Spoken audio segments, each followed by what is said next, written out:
김영재입니다. 오늘은 요한계시록 3장 빌라델피아 교회에 대한 주님의 계시의 말씀을 나누도록 하겠습니다. 저희가 지난 시간에 사대교회에 대해서 함께 나누면서 영적으로 죽어있는 그런 상태에 있는 교회에게 주님께서 회개를 촉구하시고 회복할 것을 말씀하셨습니다. 오늘 빌라델피아 교회에는 주님이 교회에게 영적인 회복과 또 부흥에 대해서 말씀을 해주고 계십니다. 계시록 3장 7절과 8절 말씀을 함께 한 목소리로 봉독하고 말씀을 함께 나누도록 하겠습니다. 계시록 3장 7절 8절입니다. 찾으셨으면 시작. 빌라델피아 교회의 사자에게 편지하기를 거룩하고 진실하사 다윗의 열쇠를 가지시니 곧 열면 닫을 사람이 없고 닫으면 열 사람이 없는 그이가 가라사대 볼지어다 내가 내 앞에 열린 문을 두었으되 능히 닫을 사람이 없으리라. 내가 내 행위를 아노니 내가 적은 능력을 가지고도 내 말을 지키며 내 이름을 배반치 아니하였도다. 아멘. 자, 빌라델피아 교회는 7교회 중에 서머나 교회와 함께 주님의 책망을 받지 않은 교회였습니다. 주님으로부터 칭찬만 받은 교회로 영적으로 부흥이 있었던 그런 교회로 저희가 보고 있습니다. 특별히 10절 말씀을 잠시 보시면 내가 나의 인내의 말씀을 지켰은즉 내가 또한 너를 지키어 시험의 때를 면하게 하리니 이는 장차 온 세상에 임하여 땅에 거하는 자를 시험할 때라. 11절까지 보겠습니다. 내가 속히 임하리니 내가 가진 것을 굳게 잡아 아무나 내 면류관을 빼앗지 못하게 하라. 다른 교회들에 대해서 주님은 회개를 촉구하시고 많은 명령들을 내리시는데 빌라델피아 교회에 대해서는 한 가지 명령을 내리십니다. 그것이 11절 말씀에 보면 내가 가진 것을 굳게 잡으라고 말씀하고 있는 것입니다. 그리고 특별히 주님의 임박한 재림에 대해서 말씀하고 계십니다. 주님께서 오심 임박한 이때 빌라델피아 교회가 가진 것이 무엇인지 그것을 나눔으로 저희가 면류관을 지키고 또 영적으로 부흥할 수 있는 그런 시간이 되었으면 합니다. 우리가 디모데 후서 3장에 보면은 모든 성경은 하나님의 감동으로 되었다라고 기록되어 있습니다. 그래서 저희가 하나님의 말씀을 들을 때 개인적으로 영감이 되지 않을 수도 있지만 모든 것이 하나님의 감동으로 되어졌기 때문에 그런 관점에서 말씀을 집중해 주셨으면 합니다. 이 7절 말씀으로 돌아가서 보시면 우리 주님에 대해서 세 가지로 소개하고 있습니다. 우리가 요한계시록에 나타나는 7교회를 볼 때 주목해야 될 것은 주님이 어떤 모습으로 이 교회들에게 말씀하고 있는가, 그런 면입니다. 그것이 항상 교회 문제를 해결하고 이 교회를 격려하고 또 주님께서 이 교회를 운행하시는 그것이 어떤 면에서 부족하고 어떤 면에서 또 주님이 자신에 대해 계시를 하시는지, 이것이 매우 중요한 말씀으로 생각이 됩니다. 거룩하고 진실하시고 다윗의 열쇠를 가지신 분으로 주님 자신을 소개하고 있습니다. 세 가지로 말씀하고 있는데 첫 번째가 거룩하다라고 말씀하고 있습니다. 우리가 거룩하다는 말씀은 사전적으로 잘 알고 있습니다. 죄가 없으신, 흠이 없으신, 순결하신, 이런 의미의 거룩을 우리가 알고 있습니다. 구약 성경에서도 거룩에 대해서 많이 말씀하고 있고요. 신약 성경에서도 하나님께서 이 사도를 통해서 내가 거룩하니 너희도 거룩하라고 말씀하고 있습니다. 그럼 도대체 이 거룩이 무엇이길래 주님이 자신을 거룩하다라고 소개하고 있느냐 하는 것입니다. 여러분 어떻게 생각하십니까? 이 거룩이 어떻다고 생각하십니까? 어떤 것이 정말 거룩이라고 생각하고 계신지. 이 거룩은 하나님에게만 속한 속성입니다. 우리가 자신이 죄가 전혀 없거나 흠결이 없다라고 아무도 말을 할 수가 없습니다. 오직 거룩하신 분은 하나님 외에는 없는 것입니다. 그 구약 성경은 여호와 하나님에 대해서 거룩하다라고 말씀을 많이 증거하고 있습니다. 그런데 이 거룩은 우리가 알고 있는 도덕적으로 죄가 없고 흠결이 없는 그런 윤리적인 차원에서의 거룩보다 더 본질적인 거룩이 있습니다. 하기오스라고 원어에서는 얘기를 하고 있는데, 이 말은 본질적으로 전능하시고 영원하시고 영광스러운 그런 하나님의 속성을 말하고 있는 것입니다. 또 그러한 하나님께 바쳐지고 드려진, 헌신된, 거룩하게 따로 구분되어서 분리된 그런 의미가 있습니다. 그래서 우리 주님은 본질적으로 영원하시고 전능하시며 영광스러운 분이시라고 당신의 하나님 되심을 말씀하고 있는 것입니다. 또한 이 거룩의 의미를 말씀드린 것처럼 하나님께 영광을 돌릴 목적으로, 하나님의 목적을 위해서 따로 구분되어서 분리시키는 이런 의미가 있습니다. 이런 의미에서는 도덕적인 의미보단 성별의 의미가 있습니다. 구분되어진. 그래서 구약 성경에 보면 성막에 기구들이 있습니다. 성막에 쓰이는 그 기구들에 대해서 이 제사를 드릴 때 피를 뿌렸습니다. 그러면 성막의 기구들이 거룩해진다라고 이렇게 말씀되어 있습니다. 성막에 쓰이는 그 기구들은 생명이 없는 것입니다. 물건들입니다. 용기들입니다. 근데 그것이 거룩하다라고 이렇게 말씀하고 있는 것은 하나님의 영광과 임재를 위해서 그 성막의 기구들이 사용될 목적으로 따로 구분되어 있기 때문에 거룩하다라고 말씀하는 것입니다. 여기 7절에 하나님은 특별히 이 영어 성경을 보면 정관사 더가 붙어 있습니다. 그래서 영어를 써서 죄송합니다. 더 홀리, 그 거룩하신 분, 그런 의미입니다. 하나님의 유일한 그 거룩하신 분이라는 의미로 이 말씀을 하고 있는 것입니다.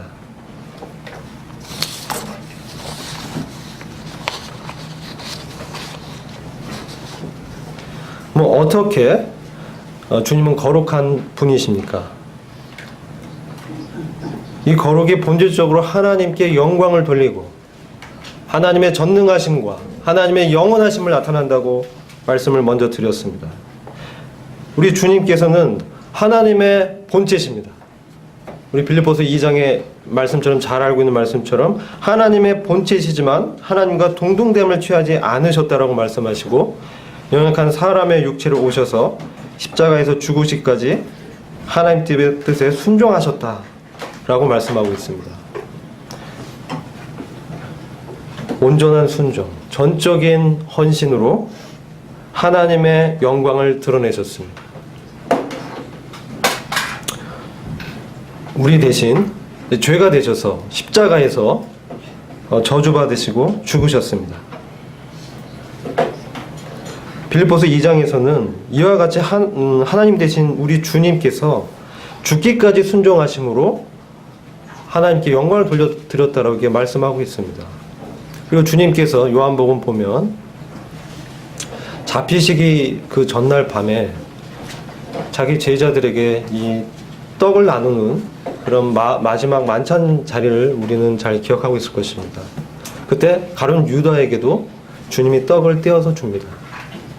그리고 유다는 그 떡을 받고 주님을 배반하러 나가게 되는 것이죠. 그때 주님께서 제자들에게, 가룟 유다가 그 떡을 받고 배반하러 나갔는데 이제 하나님께서 영광을 받으셨다라고 말씀하고 있는 것입니다.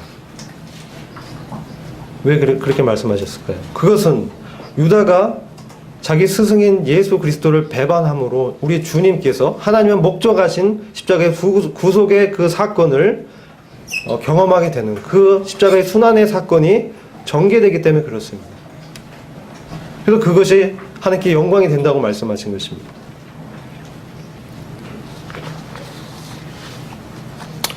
이와 같이 온전하게 하나님 뜻에 순종하신 우리 주님은 죽은 아버지 하나님께서는 죽은 상태로 그냥 두시지 않으셨습니다.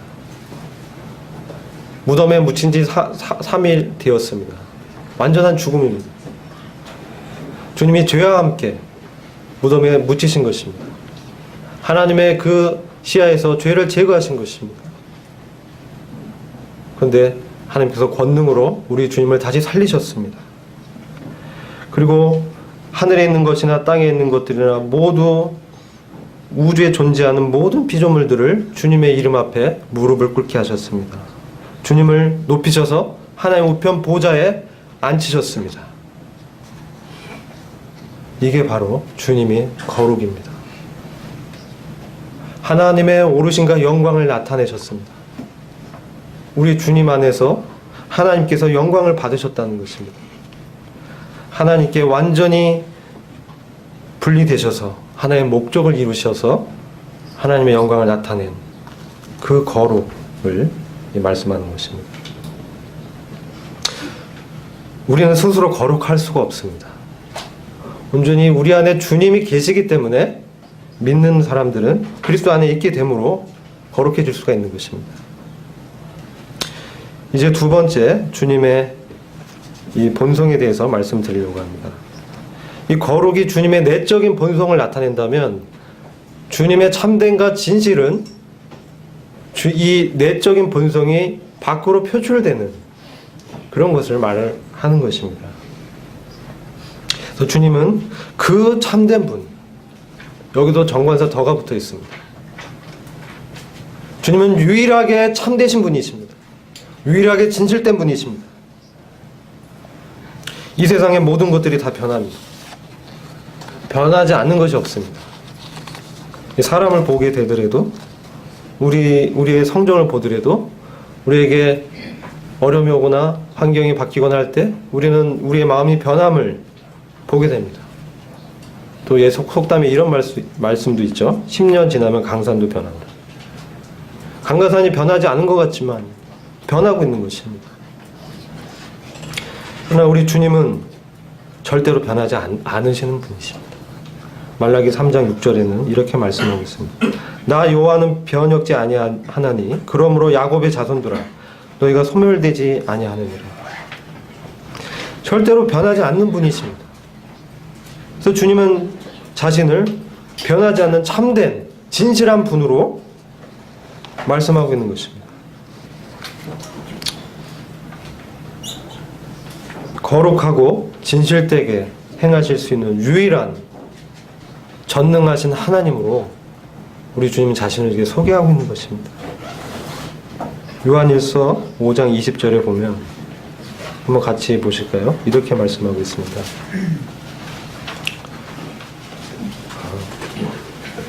요한일서 5장 20절 또 아는 것은 하나님의 아들이 이르러 우리에게 지각을 주사 우리로 참된 자를 알게 하신 것과 또한 우리가 참된 자 곧 그의 아들 예수 그리스도 안에 있는 것이니 그는 참 하나님이시요 영생이시라.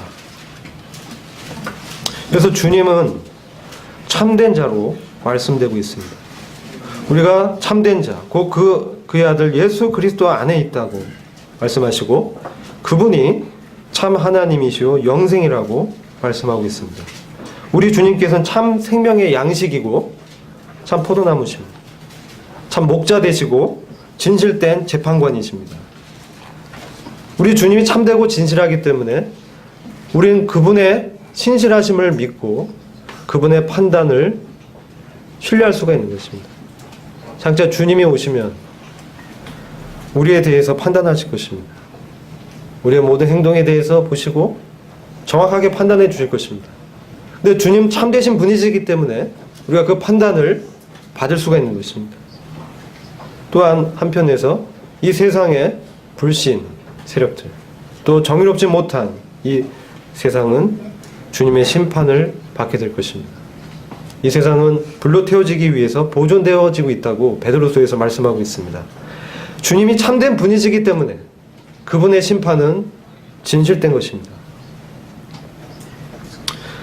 우리는 그 주님의 어떠하심을 잘 보아야 합니다. 주님의 어떠하심을 잘 볼 때, 우리 안에 계시는 그분이 어떤 분이신지 우리가 알 때, 우리가 그분의 생명으로 이 땅 가운데 살아갈 수가 있는 것입니다. 우리 하나님에 대해서 이 출애굽기 3장에 보면 잘 알고 있는 말씀이 이 모세에 대해서, 모세에게 하나님께서 자신의 이름을 소개한 말씀이 있습니다. 내가 모세 앞에 떨기나무의 불로 나타나신 그 하나님께서 나는 스스로 존재하는 자라고 말씀하셨습니다. 이것이 여호와의 라는 하나님 이름의 뜻인데, 이 말씀이 스스로 존재하시는 하나님, 그대로 존재하시는 하나님으로 우리에게 계시된 그런 분이란 뜻입니다. 에베소서 3장에 보면 믿음으로 그리스도께서 우리 안에 거하게 하옵시며 이렇게 말씀하고 있습니다. 우리가 믿을 때 주님의 영이 우리 안에 거하게 됩니다. 그래서 우리는 하나님이 어떤 분이신지, 참 하나님 되신 우리 주님이 어떤 분이신지 알게 될 때에 그분의 인격에 우리가 순종을 할 수 있게 되는 것입니다. 우리가 그분의 그 인격에 순종하게 될 때 우리를 통해서 우리 주님께서, 주님의 생명이 나타나면서 주님께서 사실 수가 있는 것입니다. 그래서 우리가 스스로 존재하신 우리 하나님, 여호와 하나님이신 우리 주님에 대해서 묵상하고 그 어떤 분이신지 알아야 됩니다. 그래서 에베소서 3장에서는 이렇게 말씀하고 있습니다. 에베소서 3장 16절부터 19절 말씀을 보면 이렇게 말씀합니다. 그 영광의 풍성을 따라 그의 성령으로 말미암아 너희 속사람을 능력으로 강건하게 하옵시며 믿음으로 말미암아 그리스도께서 너희 마음에 계시게 하옵시고 너희가 사랑 가운데서 뿌리가 박히고 터가 굳어져서 능히 모든 성도와 함께 지식에 넘치는 그리스도의 사랑을 알아. 그 넓이와 길이와 높이와 깊이가 어떠함을 깨달아 하나님의 모든 충만하신 것으로 너희에게 충만하게 하시기를 구하노라. 아멘. 여기서 믿음으로 그리스도께서 우리 마음에 계신다라고 말씀하고 있습니다. 그리고 그분의 성령으로 우리 속사람을 능력으로 강건하게 해달라고 바울이 지금 기도하고 있습니다. 근데 무엇보다도 말씀하신 것이 너희가 사랑 가운데서 그분의 사랑이 얼마나 큰지를 알라고 말씀하고 있습니다. 근데 여기는 참 두 가지 지식이 나옵니다. 뭐냐면 이 말씀에 너희가 사랑 가운데서 뿌리가 박히고 터가 굳어져서 능히 모든 성도와 함께 지식에 넘치는 그리스도의 사랑을 알아. 지식도 아는 것이죠. 근데 지식에 넘치는 알미 또 있다는 거예요. 두 가지 알을 말씀하고 있습니다. 그래서 더 깊은 알을 말씀하고 있는 것입니다.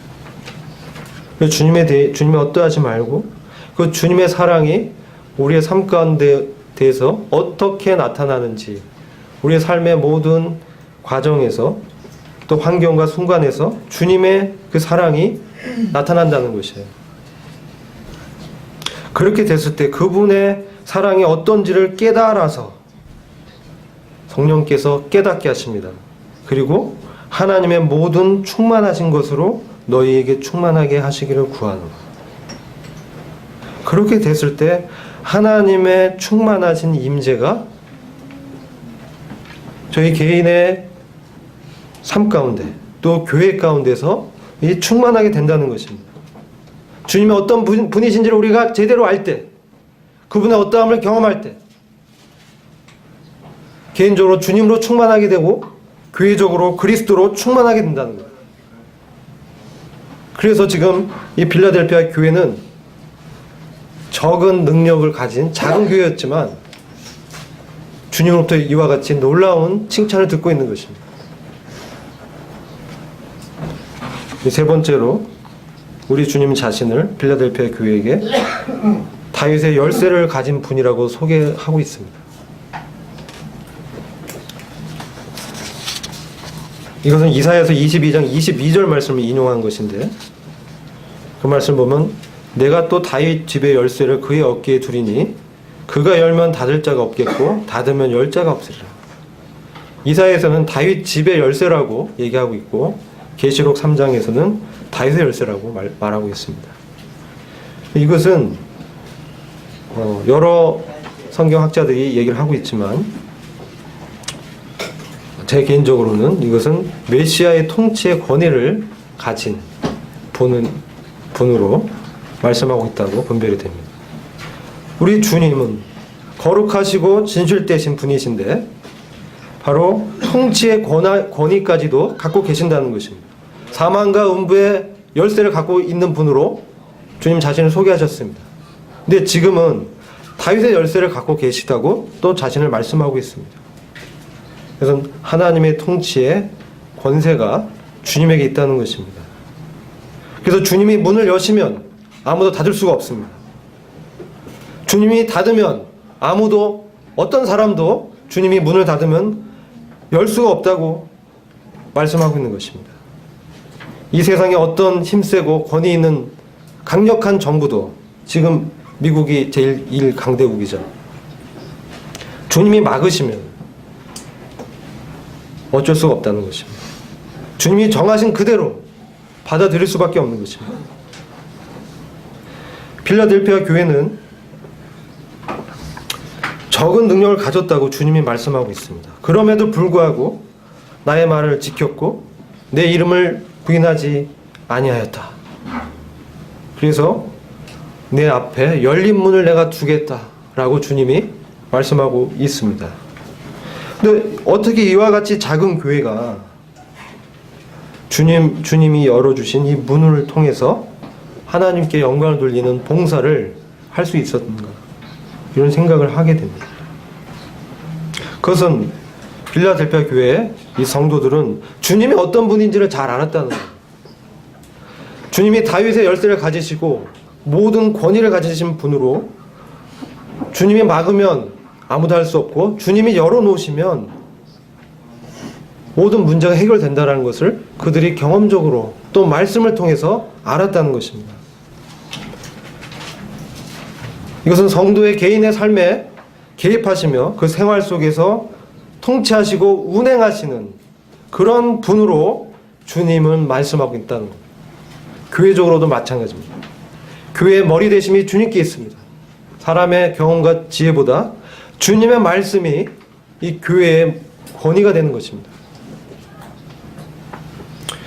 이 개인의 삶에 개입하시는 이 주님, 우리는 매일매일의 삶 속에서 경험하고 있습니다. 제가 간증 잠깐 드리면, 말씀의 이해를 좀 돕기 위해서, 제가 2004년도에 아주 외국의 큰 회사로 제가 이 회사를 옮겼습니다. 그때 옮길 때는 주님의 인도하심이라고 개인적으로 믿었습니다. 그리고 그 회사를 들어갔습니다. 그리고 제가 하던 그런 업무의 연장이었기 때문에 그러했고, 회사가 뭐 직원이 수천 명이었고 절대 무너질 수 없다고 생각했습니다. 그래서 이제 그 회사에서 생활하는데, 그 부장님이 프랑스 분이셨어요. 프랑스 사람들이 여러분 아시겠지만 다혈질입니다. 영화 같은 데 보더라도 프랑스 사람들 한번 화나면 막 얼굴 빨개지고 그렇잖아요. 이분도 전형적인 프랑스 분이었어요. 그래서 자기 마음에 맞지 않거나 뭐 일이 잘 안 되면 이 얼굴이 하얗거든요. 하얀데 목에서부터 빨개집니다.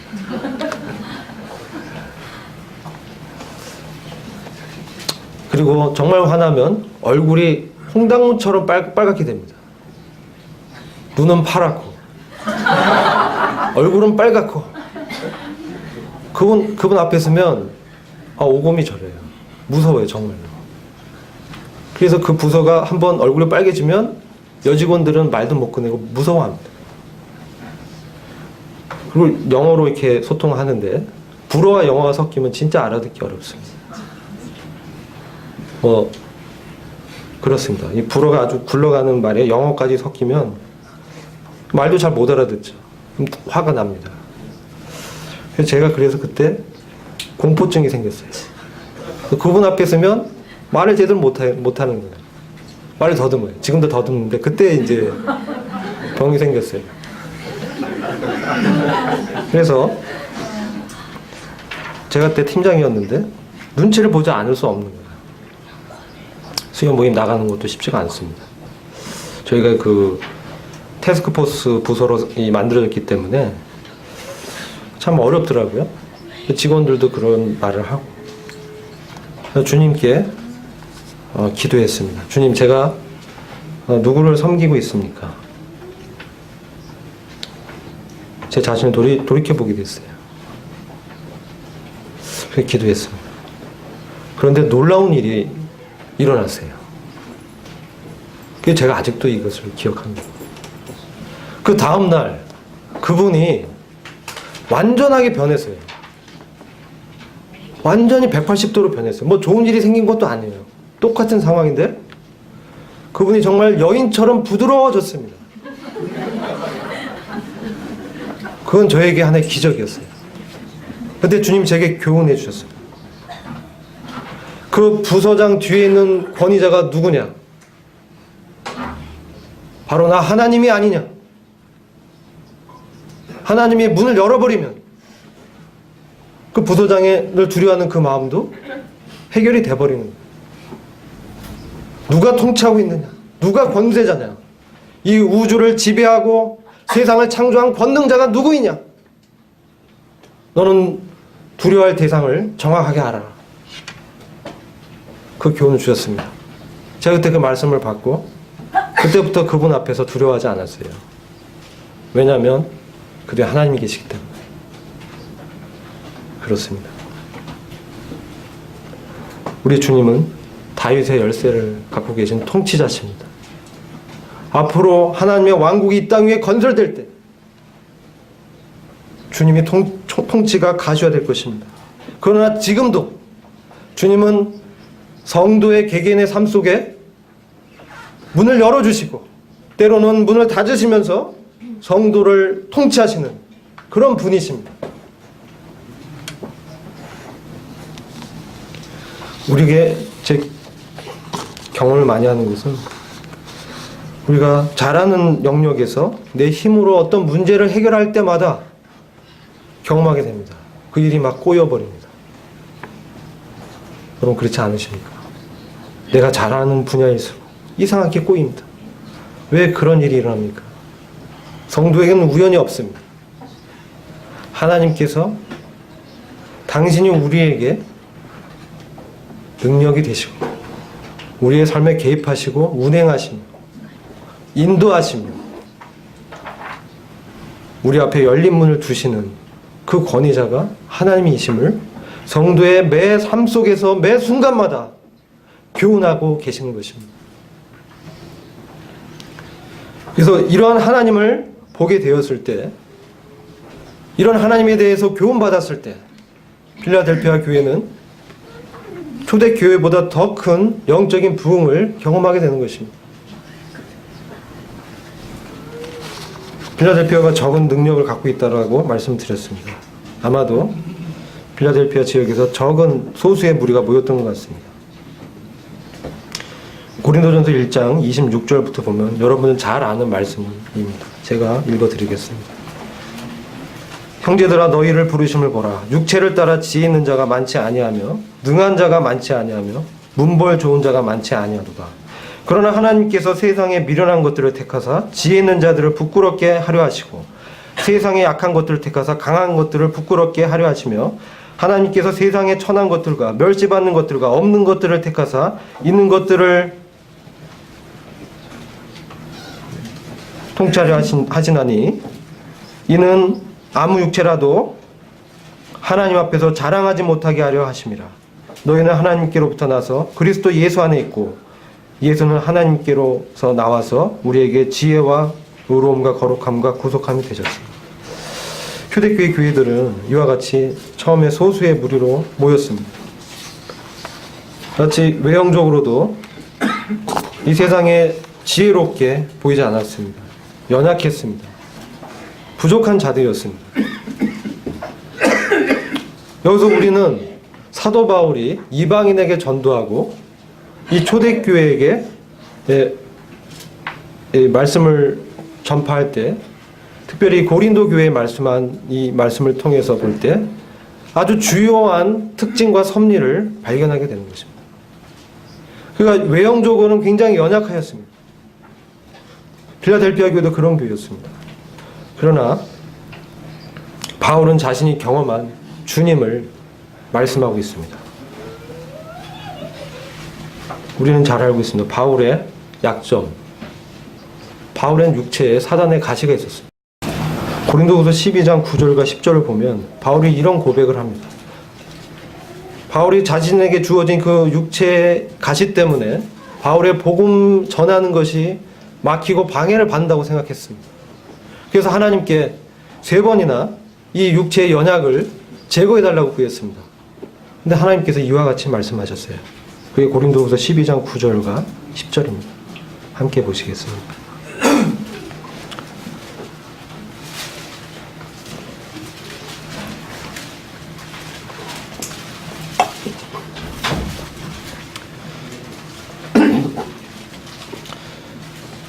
고린도후서 12장 9절. 내게 이르시기를 내 은혜가 내게 족하도다. 이는 내 능력이 약한 데서 온전하여 짐이라 하신지라.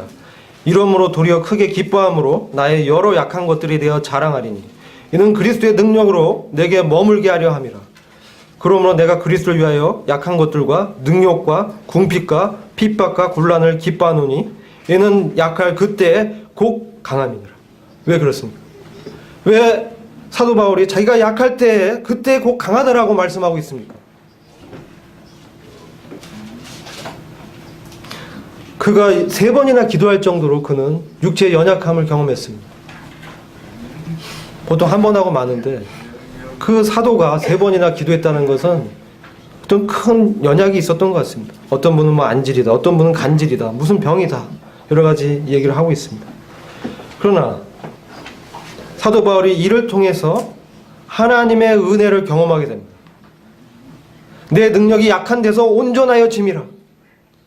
그래서 도리어 크게 기뻐한다라고 얘기하고 있어요. 나의 여러 약한 것들에 대해서 자랑하겠다. 이는 그리스도의 능력으로 내게 머물게 하려 함이라. 필라델피아 교회가 적은 능력이지만 바로 이것을 경험했던 것입니다. 주님의 강함. 주님이 밀어난다고 얘기하지만 그 밀어남은 세상의 어떤 지혜도 비길 수가 없는 주님의 지혜입니다. 주님의 권능으로 그분 이 교회에 함께 하시는 그것을 또 성도의 개개인의 삶 속에서 역사하는 그 주님의 통치를 그들은 잘 알았다는 거예요. 그래서 적은 능력을 가졌어도 그들은 주님의 말을 지킬 수 있었습니다. 주님의 이름을 부인하지 않았습니다. 주님의 말을 지킨다는 것은 단회적으로 어떤 일을 크게 보여주는 그런 것이 아닙니다. 주님의 말을 지킨다라고 하는 건 지속적으로 하나님 말씀 안에 거한다는 것입니다. 마치 포도나무에 가지가 달려서 열매를 맺히는 것처럼 주님의 말씀을 통해서 하나님의 어떠함을 알고 지식에 넘치는 그리스도의 사랑을 체험하는 것입니다. 주님의 개입하심을 경험하는 것입니다. 주님께서 다스리고 있다는 것을 믿게 되는 것입니다. 그때 어떠한 세상의 상황이었습니까? 그리스도의 이 죽으심을 밀어난 것이다. 세상의 지혜에 비할 바 없는 것이다. 유대인들은 저주받아 죽은 것이다. 그렇게 믿었습니다.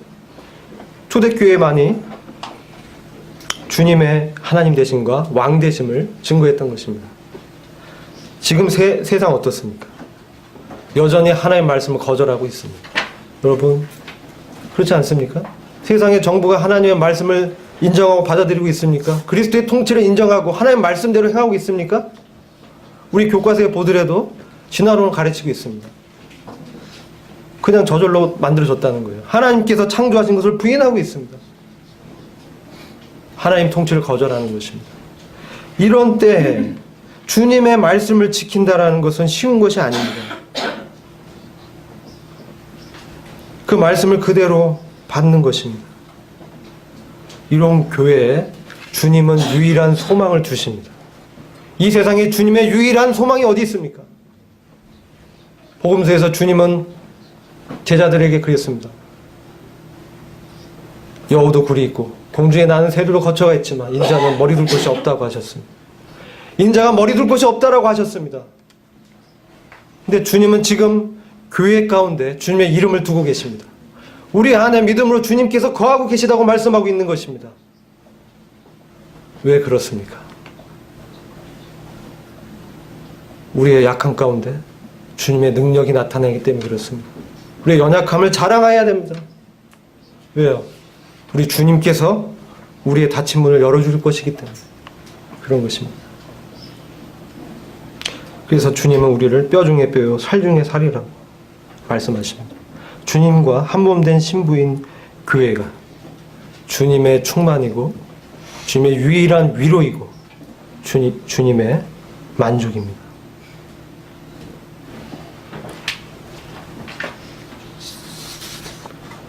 이 빌라델피아 교회는 주님을 그런 분으로 믿은 것입니다. 거룩하시고 하나님의 목적에 구별돼서 하나님의 영광을 드러내시고 절대 변치 않으시고 참되시며 진실된 우리의 목자시고 그리고 다윗의 열쇠를 가진 통치자로서 우리의 삶 가운데 매 순간마다 개입하시는 그러한 여호와 하나님으로 스스로 존재하는 그대로 있는 그대로의 하나님의 신성을 믿었던 것입니다. 세상을 거절한 주님을 거절한 이 세상은 우리 사랑할 수 없습니다. 우리가 세상에 마음을 둘 수가 없는 것입니다. 이 세상은 지나가는 것입니다. 그러나 하나님의 나라는 영원합니다. 하나님의 임재는 영원한 것입니다. 요한계시록 20장 21장 가면 하나님께서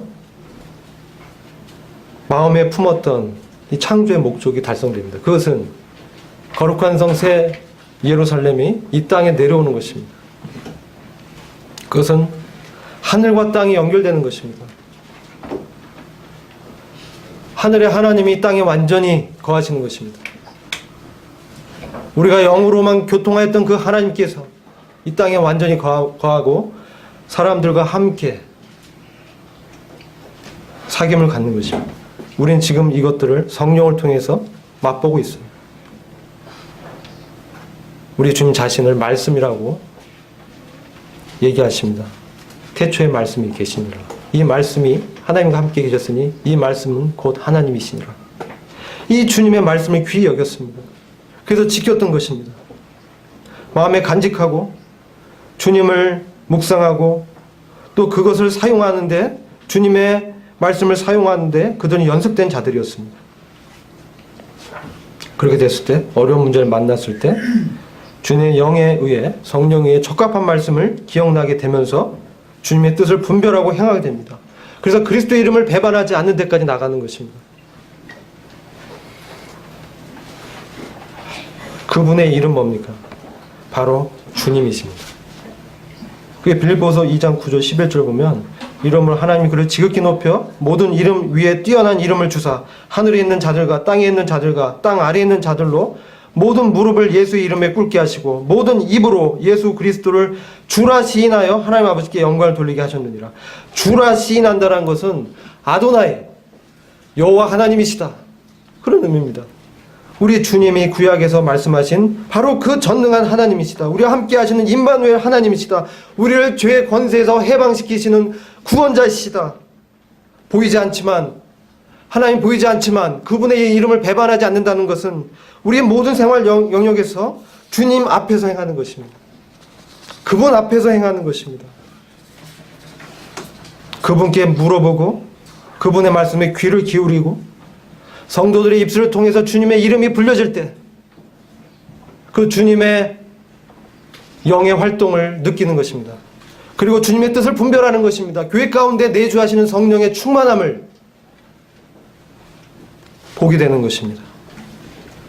필라델피아 교회는 우리 잘 알고 있습니다. 형제 사랑교회. 그리스도의 피로 값주고 산 그 형제들의 입을 통해서 나온 그 주님의 귀한 이름을 우리는 매 주일 만찬 때 듣지 않습니까? 회중 가운데 역사하는 이 성령의 임재와 그리스도의 내주하심, 그것이 교회를 통해서 하나님의 영광을 나타내고, 이것이 충만해졌을 때 이 우주를 충만케 하는 그리스도의 영광이 나타내는 것입니다. 그래서 비록 적은 능력이지만 필라델피아 교회에게 열린 문을 두시고 주님의 일을 계속 감당할 수 있도록 공급하시고 힘을 주셨던 것입니다. 그래서 이렇게 기록되어 있는 것입니다. 내 면류관을 빼앗지 않게 하라. 이미 면류관을 갖고 있는 것입니다. 약속된 것입니다. 오늘 이렇게 우리 앞에 열린 문을 두시고 주님의 함께 하심과 공급하신 힘으로 봉사를 계속할 수 있게 해주시는 이 놀라운 약속을 저와 또 형제 자매님들이 받고 주님의 심판을 믿으면서 날마다 우리 육신을 쳐서 복종시키고 주님 죽인 것을 몸에 짊어지고 이 믿음의 길을 걸어가야 할 것을 이 빌라델피아 교회를 통해서 우리에게 주님이 말씀하시는 것입니다. 이상으로 마치도록 하겠습니다. 기도하고